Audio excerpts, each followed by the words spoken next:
halimbawa kami yun, may dalawang klase ng pagtayo. O, ang tawag natin sa kanan, dito regular. Oh. Madalit naman po ito.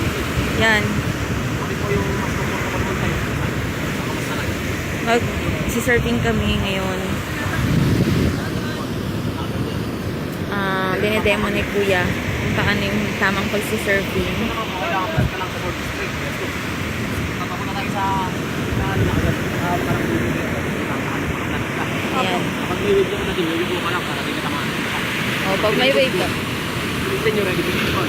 Ready position ang kamay. Sa chest. Ay, nakapod yung pato. Ito kami sa Baler. Kapag may wave, tutulong kayo. Ay, 1, 2, 3, up. Maramdaman po, agad yung ball.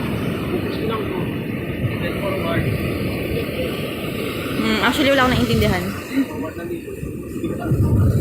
Pinakapalat po. Good luck sa akin.